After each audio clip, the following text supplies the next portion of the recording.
Hello, magandang araw mga idol. Ito nga pala si Aris din nagbabalik para sa aking bagong project.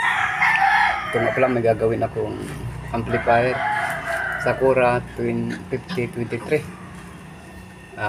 Ang problema nito ay sobrang init ng kanya mga transistor. Yan, yung mga transistor na yan. Tingnan nyo yung mga puno, nag-itim-itim na. Ito nga pala ang aking gagawin dyan. Pababain ko ang kanyang bias. Yan, ito, yan, papalitan ko itong mga resistor nya na ito, yung kabilang channel. Ito lang, kabilang channel. Ang value pala nito ay 2.7k. Itong dalawa na ito sa gitna, wag na yan, 1.2 yun. Ito kabilaan lang na yan, yan, magkabila na yan. Ayan lang papalitan natin. Alin lang yan sa ano, kung papataasan ko, dadagdagan ko ang kanyang value o babawasan. Ito nga, simulan na natin. Yan, pinawer ko muna para sukatin natin yung voltage bias nya. Okay na rin ito kasi 0.5 yata ang bias nito. Kaso nga lang parang local talaga itong ampli na ito. Yan, yung board nya pa lang kitang kita mong local.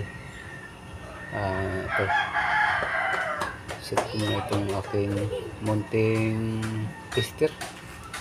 Yan, nakaset na sa voltage, sa volt. Yan, sukatin na natin yan para malaman natin yung kanyang bias.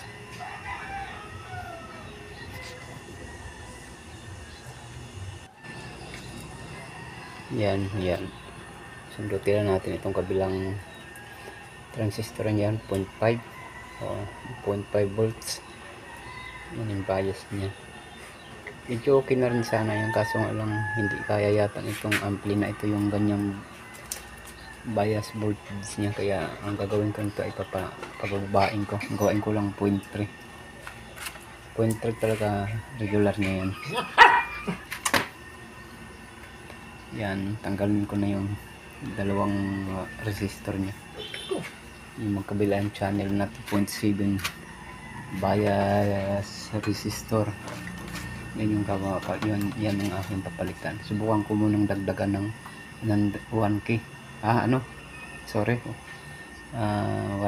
ohms, kasi yung ibang amplifier dinadagdagan ko lang ng 100 ohms, yung 2.7 mababa na.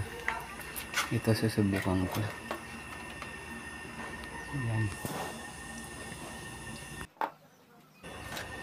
Ito na nga natapos ko ng gawin. Ang ginawa ko palang una dito ay dinagdagan ko ng 100 ohms yung 2.7, naging 2.8 siya. Kasi lang nung sukatin ko yung bias niya, tumaas, naging 6 volts mahigit.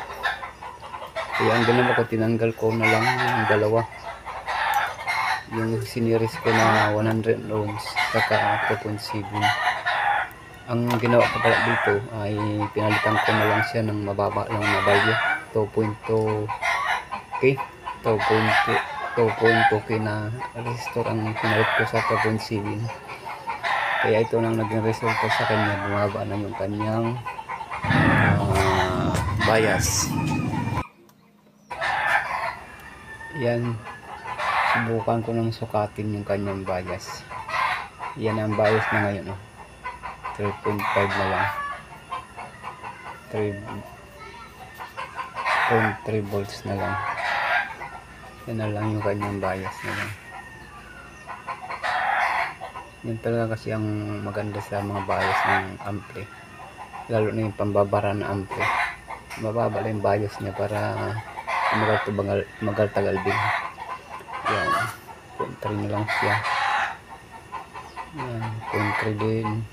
Ito yung pang-apat na transistor. Yan, pare-pareho na lang ang kanya. Ito yung kabilang channel. Ganyan lang gawin nyo pag yung mga amplifier na grabe ang init. Baan nyo yung mga bias nyo. Makakabawas yan sa pag-init ng mga transistor.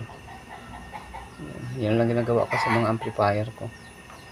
Itong mga ampli na ito ay mga sarili kong ampli ito. Gamit ito sa aming mga video, okay, na parintahan. Yan. Yan ang pinalit ko. Ito dating 2.7 yan. Kabilaang side niyan, kabilaan yan.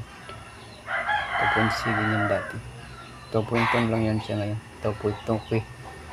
Yan na lang yung kanyang resistor na supply. Yung supply niya sa bias. Yan. Ito na yung mga paa ng transistor nag-itim na. Halatang grabe ang init. Masyadong peak ang ano na ito, amplifier na ito. Yan o, yung mga paa, iitim-itim na. Yan, maraming salamat. Yan lang ang gawin nyo pag ano yung mga baguhang katulad ko. Ganyan lang para magtagal